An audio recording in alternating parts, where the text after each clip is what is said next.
I agreed to an open marriage after my wife cheated, and for the next 10 years, I watched her sleep around.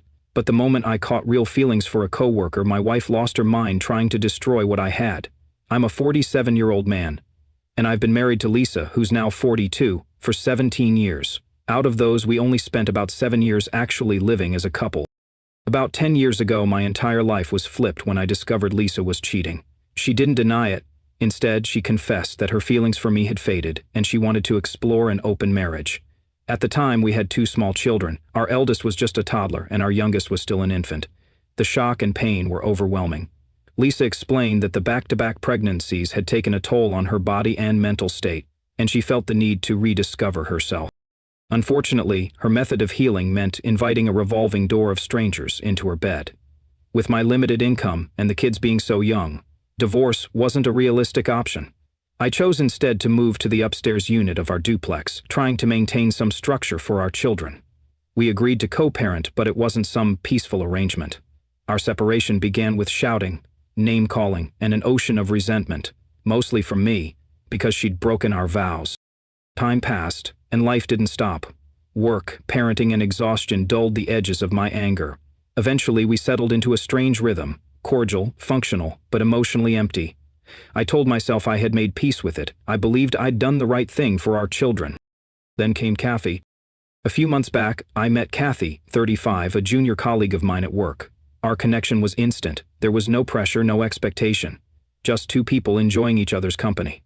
At first, we were just co-workers sharing inside jokes, venting about deadlines, and bonding over shared experiences, but something shifted over time. It felt so easy, so natural, and for the first time in years, I felt truly seen. It wasn't until last month that things turned romantic. We kissed, and it wasn't just heat or impulse. It felt meaningful, tender. Since then, Kathy has been spending more time at my place. That's when Lisa's behavior turned strange. Though we've been functionally separated for years, Lisa and I are still legally married. She's had complete freedom to date, and she's taken full advantage of it. But now that I've found someone who brings me joy, Lisa suddenly seems territorial. It's confusing, frustrating, and deeply unfair. One night, Kathy and I were having a quiet dinner at my place. Lisa casually walked in and asked if she could join us. Before either of us could respond, she sat down with her plate and acted like she belonged there. The entire atmosphere shifted. Kathy and I exchanged uncomfortable glances as Lisa made awkward small talk. The meal turned cold, not in temperature but in energy. I tried to excuse it as Lisa being awkwardly social. But that wasn't the only incident. Another time, while Kathy and I were watching a movie upstairs, Lisa barged in, demanding that I come downstairs. Alarmed, I asked what was wrong. She said our younger son needed help with his science project, but we had a clear agreement. I helped the older one with schoolwork, and she handled the younger. I reminded her of that, and she lashed out, accusing me of neglecting my own child. "Is he not your son too?" she shouted. "Instead of helping him, you're up here doing nothing." Her words were a slap. The argument escalated quickly. Kathy, feeling out of place, quietly left. Later, she told me she no longer felt comfortable coming over. We still meet at her place, but the dynamic has clearly changed.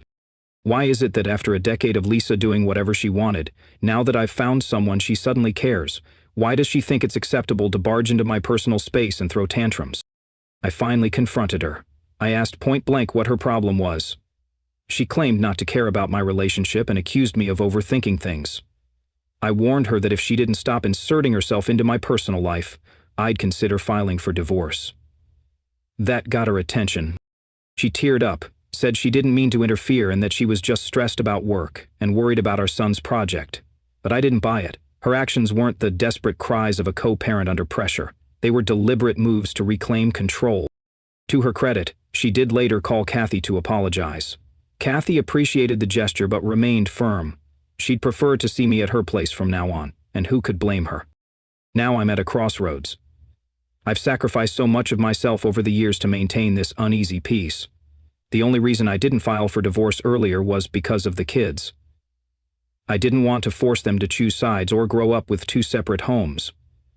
But how much longer can I live like this? Kathy is the first person in years to treat me like I matter. She makes me laugh, listens without judgment, and reminds me what it feels like to be cared for.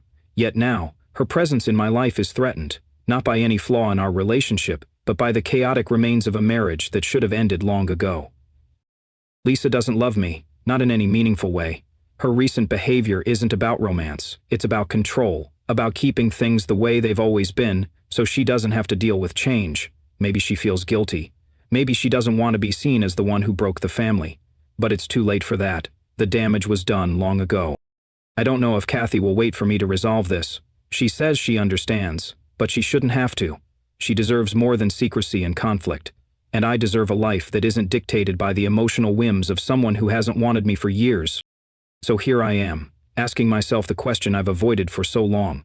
Do I continue pretending, sacrificing my happiness for the illusion of family unity? Or do I finally prioritize myself, pursue a future with someone who truly values me, and accept that the past needs to be left behind? I feel angry at Lisa, yes, but also at myself, for agreeing to the open marriage, for not standing my ground, for allowing 10 years to pass in quiet resignation. I tried to protect everyone but forgot about myself.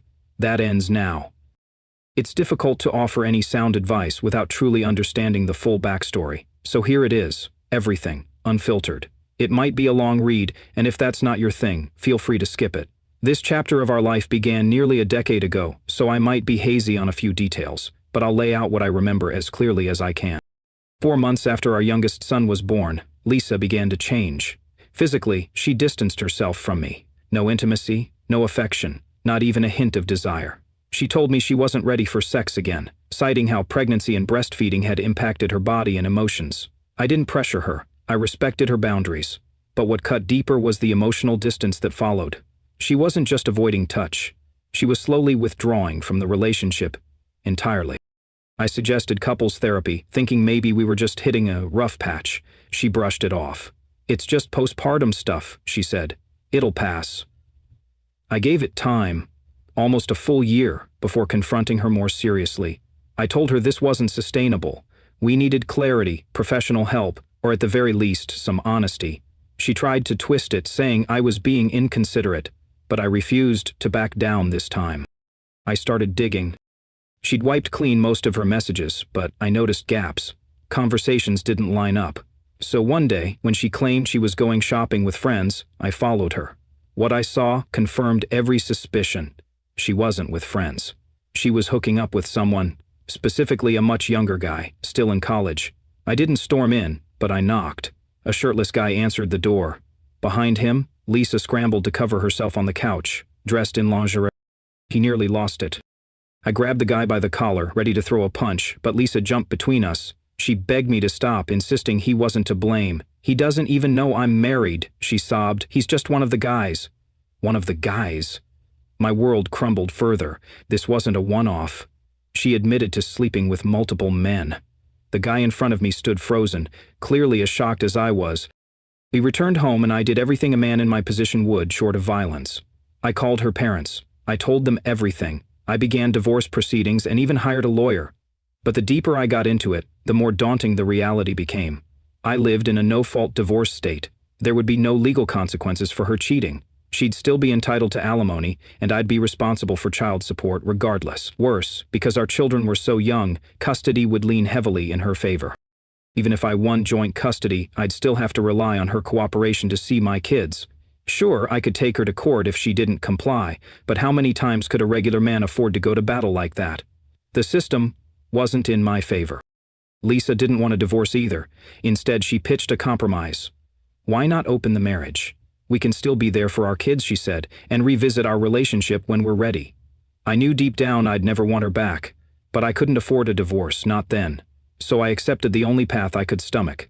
We'd separate under the same roof and co-parent as civilly as possible. Lisa called it an open marriage. I called it a dead end. In reality, we were housemates with children, nothing more. Over the years, Lisa had several partners. She claimed none of them were serious, but I knew better.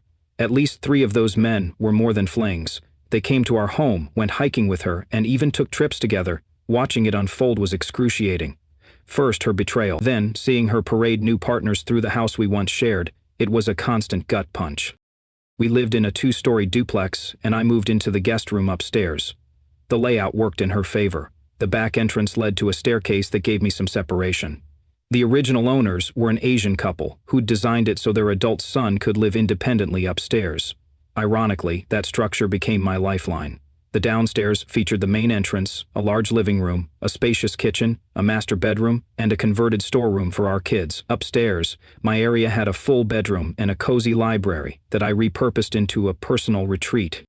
From my spot, I could see and hear more than I wanted to. I sometimes wish I could unsee it all. But I stayed alert for the children's sake. In the beginning, I'd tried dating too. Casual flings, meaningless connections. It left me feeling emptier than before. So I turned inward.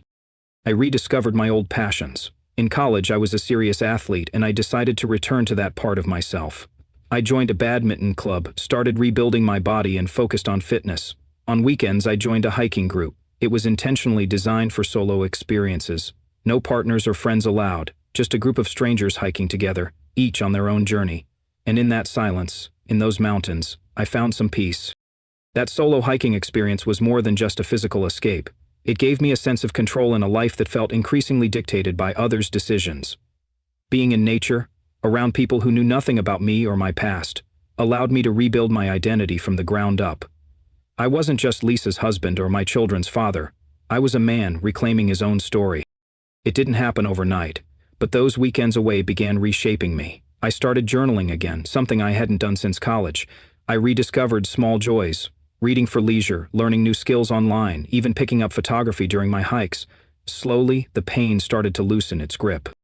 Lisa, meanwhile, never paused. She cycled through partners without concern. Some were respectful enough to stay out of my path. Others strutted around like they owned the place, but I never confronted them. Not out of fear, but out of exhaustion. What was the point? I had accepted this strange purgatory, and my focus was on maintaining a stable environment for the kids. Despite the chaos, I never failed in my duties as a father. I attended every parent-teacher meeting, helped with homework, handled doctor visits when needed, and ensured they never felt the weight of our crumbling marriage. Lisa and I kept things neutral around the boys, rarely argued in front of them, and created a daily rhythm that gave them structure. But every time I heard laughter from downstairs or saw her packing bags for another weekend trip with some new guy, the hurt came rushing back. It wasn't just about jealousy. It was the unfairness of it all. I had sacrificed so much to avoid a brutal legal battle, to stay present for my kids, and she was living like she had no obligations. The worst part was pretending it didn't affect me. The turning point truly came when Kathy entered my life. After years of burying myself in hobbies, solitude, and suppressed emotions, meeting someone who genuinely cared about me was a shock to the system. Kathy's warmth, humor, and intelligence pulled me out of that emotional coma. She didn't treat me like a man ruined by the past. She treated me like someone worth knowing. That emotional connection with Kathy made me realize how deeply I had been starved for affection, not just physical, but emotional support, validation, and even companionship. I had lived so long in numbness that I forgot what real partnership could feel like, and the more Lisa began to interfere in that relationship, the more I saw how imbalanced everything had become. Lisa had her freedom for years without consequence, while I held our family together behind the scenes. Now that I finally had something meaningful, she seemed threatened by the shift. Not because she wanted me back, but because she was losing her dominance over our shared space, our routine, our narrative. Her sudden possessiveness wasn't about love. It was about comfort, familiarity, and control. And seeing that with clear eyes made one thing painfully obvious. I couldn't live like this anymore. It was time to seriously consider what I had avoided for so long: divorce. And this time, not just in theory. No more wishful thinking that things would balance themselves out, or that I could keep both stability and happiness. The kids were older now. They could understand more than I gave them credit for. Maybe they wouldn't see me as the villain. Maybe, just maybe, they'd respect me more for finally standing up for myself. For 2 straight years I hiked, I trained, I rebuilt myself, and in all that time I occasionally had hookups, brief and forgettable. They meant nothing, no emotional ties, no long-term connection. It wasn't for lack of trying, but nothing felt right, until Kathy. With her it's different. She makes me feel whole again. When I'm with her I smile without trying. She's the first person who made me believe I could love someone again. But just when I opened that door to happiness, the demon from my past came clawing her way back in. The situation hasn't changed. Kathy still refuses to come over. I understand, truly. She's not comfortable around Lisa, and who could blame her? I'm scared that Kathy might begin to drift away, and that terrifies me. I don't want to lose her. But the reality is hitting me hard. It feels like I'm being forced to choose between the woman I love and the children I've raised. After reading through the feedback, I decided to do something proactive. I went to therapy. Honestly, it was one of the best decisions I've made. It helped me clarify what I really want at this point in my life. My therapist reminded me that my children are nearing their teenage years. In just a few short years, they'll be leading their own lives, off to college, discovering themselves. Why should I let the last few threads of a broken relationship dictate the course of my happiness? I had an honest conversation with Kathy. I laid it all out. My feelings for her, my intentions, my desire to build something real. I told her I wanted to be with her long term and was willing to make the necessary changes. She told me she felt the same but was still wary, not because of the kids, she was fine with them, but because of Lisa. Being around my legal wife, who constantly undermined and disrespected her presence, was something she just couldn't stomach. I told her I'd fix it, I'd move out, I'd give my kids the choice of where they wanted to stay. They were old enough to decide and strong enough to adapt. Kathy supported the idea. My therapist even recommended we bring the kids into counseling to explain our situation in a gentle, age-appropriate way. I agreed and went to Lisa with the plan. That's when everything exploded. Lisa called me selfish, said I was ruining the children's lives for a fling.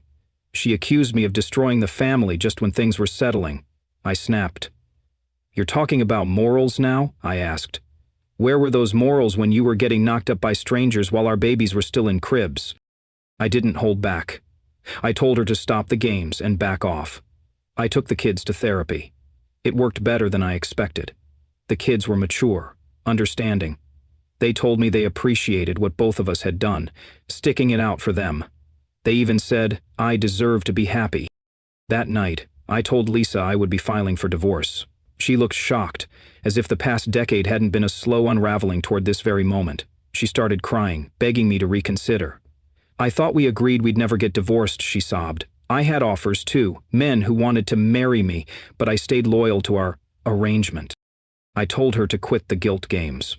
"You didn't stay for us," I said. "You stayed because it was convenient. And now that I have someone, you're trying to sabotage it." I made it clear.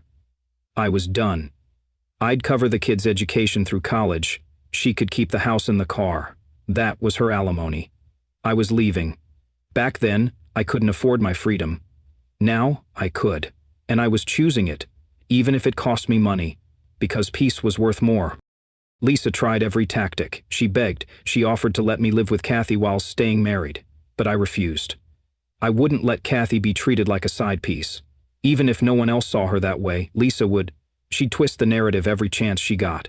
I told her the papers would arrive any day now, and I'd be moving out next month after the kids' exams.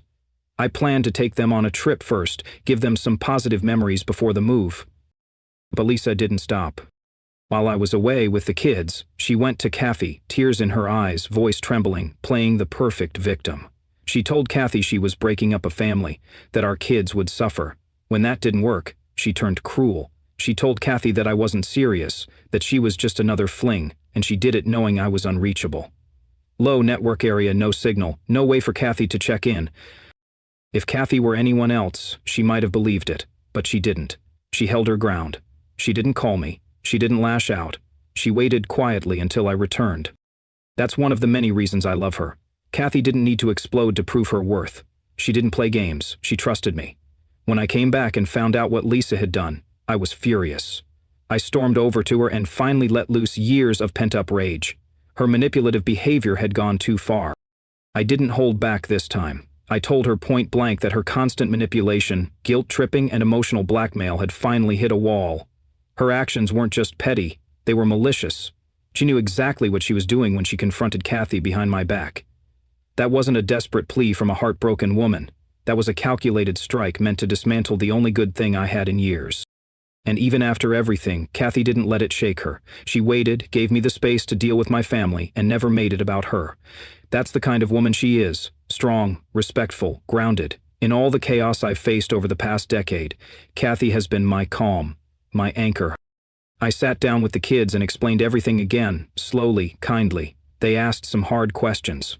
Would we still spend holidays together? Would they have to choose between parents? I told them the truth. Things would change, yes, but not the love they received from either of us.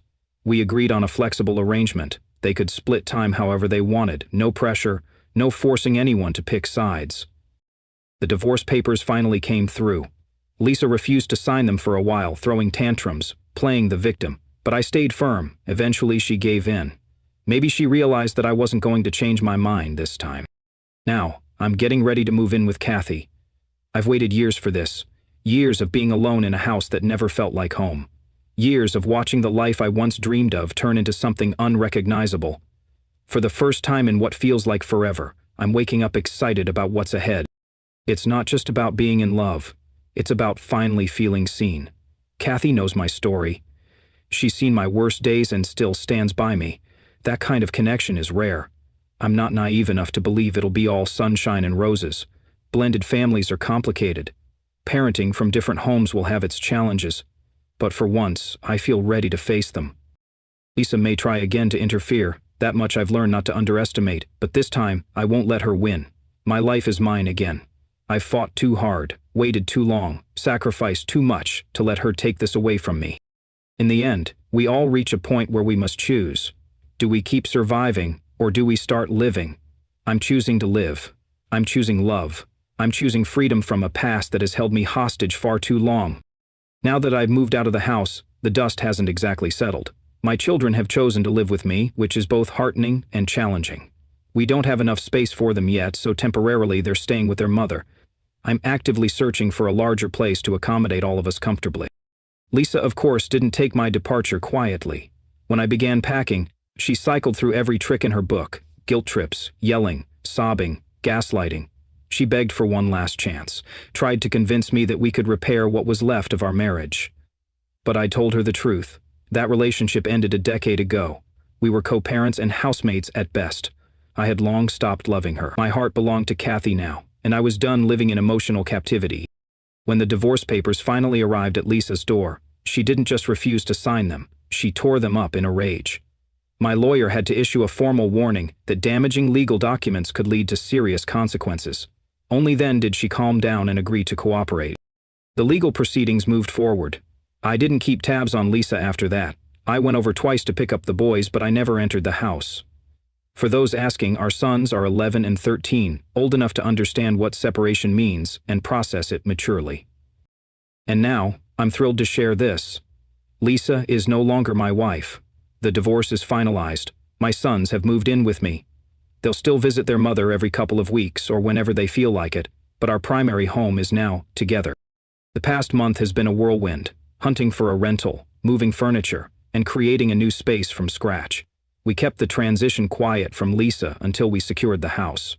All of us, even the kids, knew she would erupt when she found out, and we didn't want to trigger that storm early. Initially, the boys had even jokingly suggested sneaking out when Lisa wasn't home. Their bags were ready, and they were eager to leave. But I chose the legal route. Our divorce agreement stated we must provide 3 days' notice for any extended time with the children. I stuck to it and informed Lisa that I'd be picking them up in 3 days. As expected, she lost it. Thankfully, she didn't destroy anything. Instead, she broke down emotionally, hugging the boys, crying, apologizing. She begged them not to leave her. The emotional manipulation worked on my younger son. He called and told me he wanted to stay with his mom. Kathy had warned me this might happen. She said last-minute changes were common in emotional transitions like this. I kept calm. I told my son I loved him no matter what, and that the choice was his. Meanwhile, our older boy stood firm. He still wanted to move in with me. When I arrived, something had shifted. Both boys were ready, bags packed. I didn't pry. I hugged them tightly and brought them to their new home. Whatever conversations happened in those final hours, I didn't want to add to the trauma by asking questions. Kathy and I have been doing everything we can to make them feel at home. They helped decorate their room, picked the colors, and arranged their shelves. It's their space now. We want them to feel a sense of belonging, not like visitors. Lisa, surprisingly, didn't put up a fight when they left. She just sat there, tearful, holding them close and saying they could always come back. Before I left, she asked if I had a moment for a coffee. Her voice was soft, hesitant. It sounded genuine, so I agreed. She apologized, not in a performative way, but with what seemed like real remorse. She told me she had been delusional, thinking I'd never leave. When Kathy came into my life, Lisa assumed she was just another fling that would fade. "I guess I took you for granted," she admitted. "You always provided for us. even after everything I did. She said she didn't realize how narcissistic and cruel she had become, and by the time she saw it, it was too late. I didn't say much.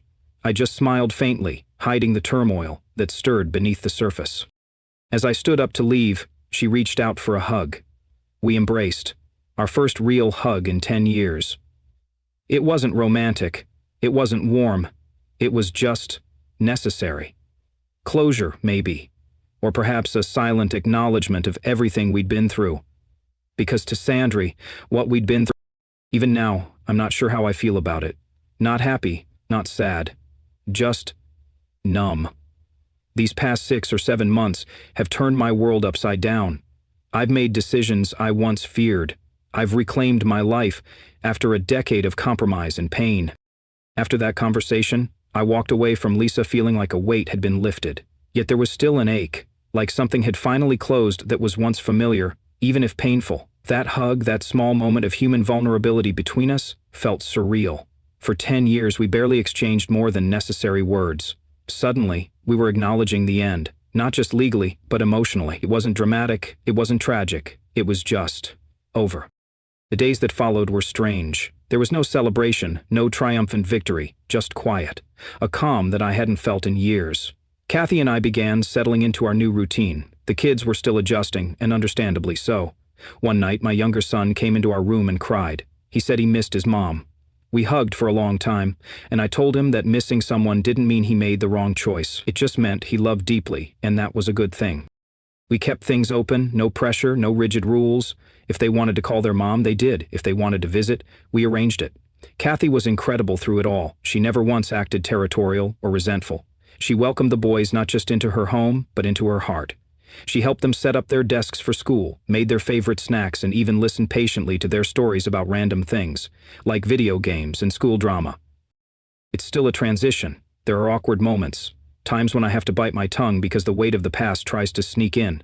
But every evening when I see my sons laughing, when Kathy leans her head on my shoulder while we all watch a movie, those moments remind me that I made the right decision. Lisa hasn't caused any new trouble. Not yet anyway, and maybe she won't. Maybe she's truly beginning to understand that what we had was no longer a marriage, but an arrangement we both outgrew. Maybe that final hug was her way of letting go too. I've also continued therapy. It's helped me process the grief, not just of my failed marriage, but of the years I lost being emotionally stuck. There's a kind of mourning that comes with realizing you've been surviving instead of living. I carried guilt for a long time. Guilt for not leaving sooner. Guilt for staying in a toxic dynamic. Guilt for not protecting my kids from that energy. But I'm letting go of that guilt now. I'm not perfect, but I did what I thought was best at the time. And now, I'm doing what I know is right, for myself and for my children. There's still work ahead. We need to finalize a few co-parenting boundaries, continue supporting the boys through this adjustment, and ensure their well-being stays at the center of everything. But for the first time in a long time, I feel equipped to handle it. I'm not battling Lisa anymore.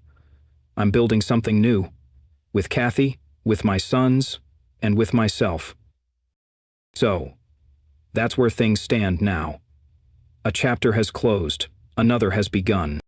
We started dating as young adults, but our story began long before that. Growing up as neighbors, we were childhood friends first. We'd run around each other's yards, climb trees, and laugh until sunset.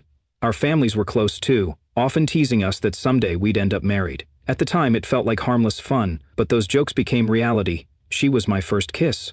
The first and only woman I'd ever been with. Truly believed I was her first too. We fell in love, naturally. After college, we didn't waste time. We got married and began building a future.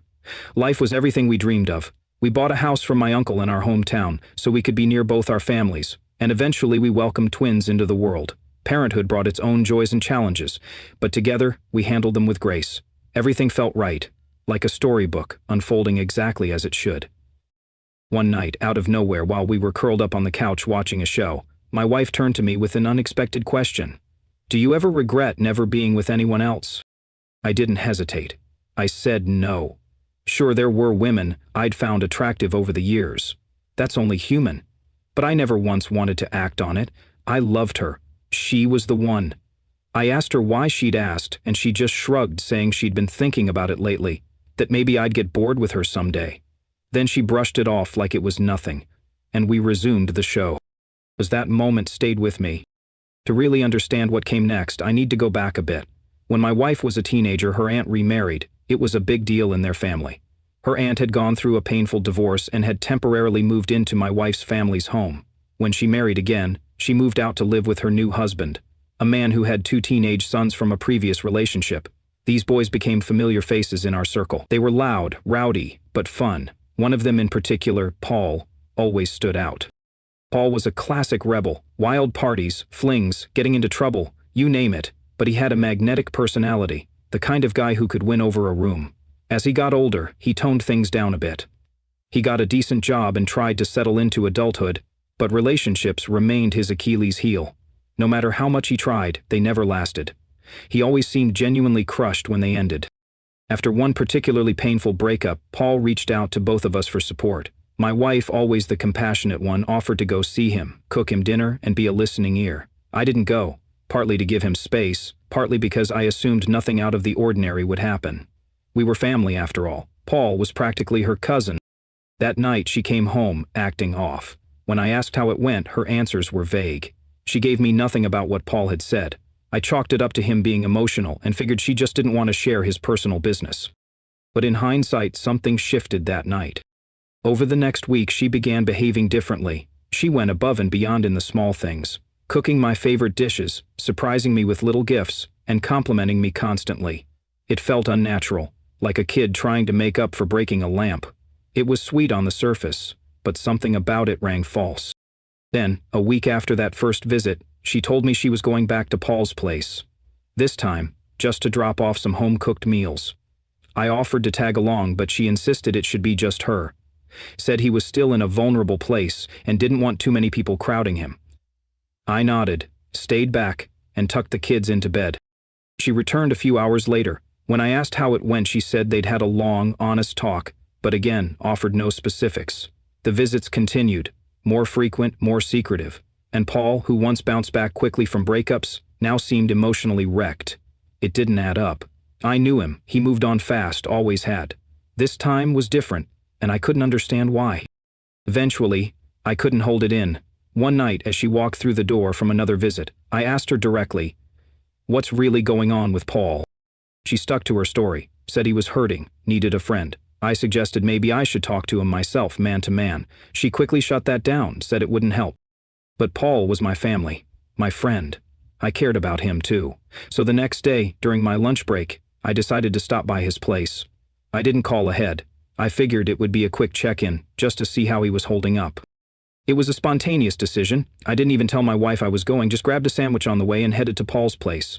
I expected to find him brooding on the couch or pacing the floor with leftover takeout boxes around. What I didn't expect was my wife's car parked out front, in his driveway. My stomach dropped. I sat in my car for a minute, trying to rationalize it. Maybe she had mentioned it earlier and I'd forgotten. Maybe she decided to stop by again to check in on him. Still, my pulse was racing. Against my better judgment, I got out and walked to the front door. I knocked. Waited. No answer. I knocked again, harder this time. I heard footsteps. The door opened, and Paul was there, shirtless. Behind him I saw movement, my wife stepping into view, looking like a deer in headlights. The air was sucked out of the moment. Everything froze. Paul's face turned pale. My wife opened her mouth but said nothing. The tension between them was thick and undeniable. I didn't need words. I knew. I walked away. I didn't scream. I didn't lash out.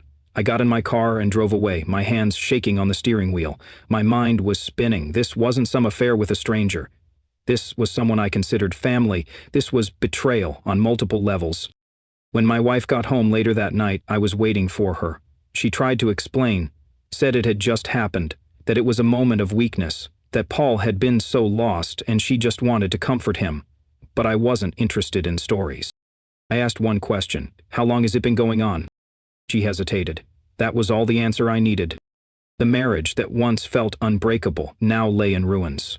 The life we had built, the kids, the home, the memories, suddenly felt like a lie. She begged for forgiveness, claimed it was over, said she loved me, that it was a mistake, that she had already cut things off.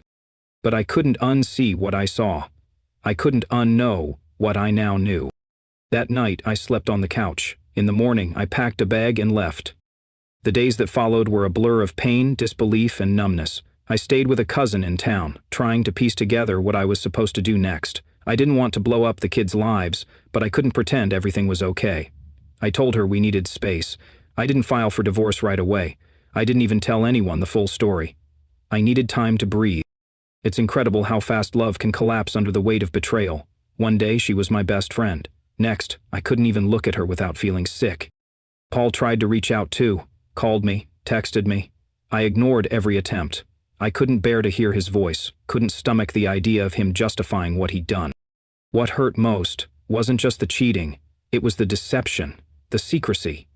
The way she looked me in the eye every day and let me believe everything was fine. The way she let our kids sit at the dinner table while knowing what she was doing behind closed doors. Even now, months later, I still feel the sting. I've since moved back into the house for the kids. We live together like distant roommates, co-parents navigating a fractured landscape. We haven't told the children. They know something is off, but we agreed to keep things quiet until we figure out the next steps. There's no new love, no distraction, just me, alone with my thoughts, trying to figure out how to rebuild a life I thought was already built. That particular afternoon, I had no idea what was about to unfold. My wife hadn't mentioned any plans to visit Paul, and since she was a stay-at-home mom and the kids were at school, I assumed she'd be home or out running errands.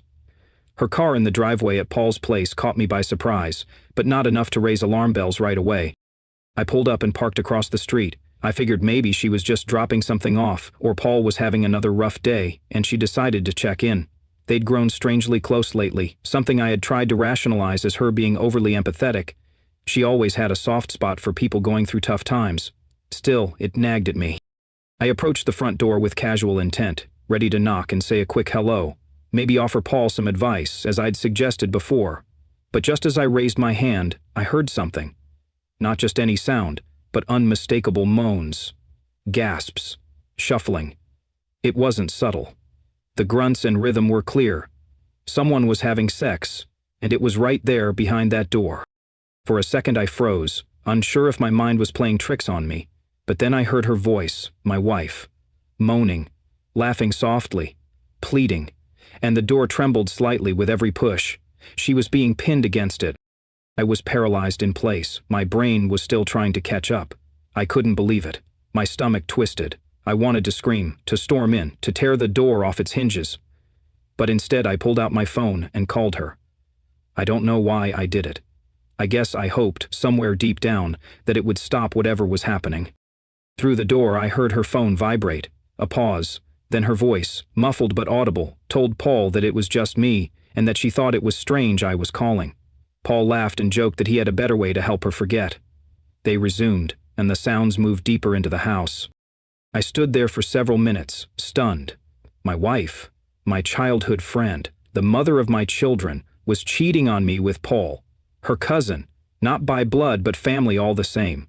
It took a few agonizing moments before reality fully hit. This wasn't just infidelity. This was betrayal woven into every layer of our lives. I made up my mind right then. I was done. It was over. But I needed proof. I remembered Paul had always kept a spare key under a large rock near his back steps. Without hesitation, I retrieved it and let myself into the house. The noises guided me to the bedroom. The door wasn't even shut. They were so careless, so lost in their lust. They didn't think for a second someone might find them. With trembling hands, I pulled out my phone and started recording. I kept it short, 30 seconds, enough to capture everything. Then I stepped into the doorway and knocked. The look on their faces was priceless. They scrambled to cover themselves, tripping over the bed linens, babbling excuses. My wife started stammering, then chased me down the hall. As I turned to leave, she shouted something absurd, that she was only sleeping with Paul to help him cope with his breakup, that it wasn't what it looked like. It was the most pathetic excuse I'd ever heard. I didn't even respond. I left the house, climbed into my car, and immediately called off work.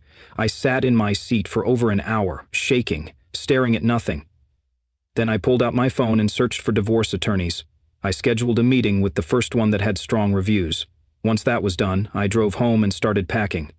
I wasn't staying another night under the same roof with that woman. I picked up my kids from school and took them to my parents' house, where I planned to stay until things were sorted. I sent her a message letting her know the kids were safe and that I needed space. That was it. The next time I saw her was through the peephole of her door when I served her the divorce papers. But that wasn't enough, not after what she'd done. I wanted people to know. I wanted her and Paul to feel the same shame and isolation I'd felt, standing outside that door.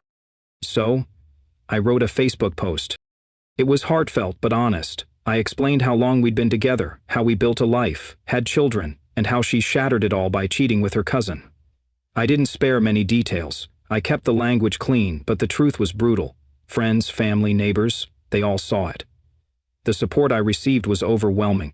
Comment after comment flooded in. Words of sympathy, outrage, disbelief. People I hadn't spoken to in years reached out to offer their support. That same day, both she and Paul messaged me, begging me to take the post down. They said they were receiving hateful messages, that people were threatening to cut them off, that they'd lost friends and were being called out by family members.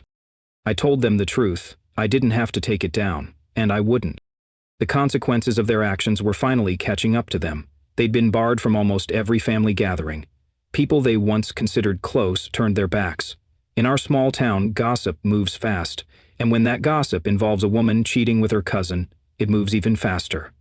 Paul found it nearly impossible to date after that. Every girl in town had heard the story, and no one wanted to be the one who went out with that guy. In the end, the divorce was finalized in my favor. I kept the house, the car, and all the assets. I'd paid for them anyway. She walked away with nothing. No spousal support, no claim to the home. Until she gets a job, I have full custody of the kids. And honestly, I don't regret any of it. She destroyed our family with a choice she didn't have to make. I gave her everything. Years of love, loyalty, and trust. And she threw it away for someone who was supposed to be family. Now, my focus is on my children and rebuilding a peaceful life. I don't need revenge anymore. I got justice, and that's enough.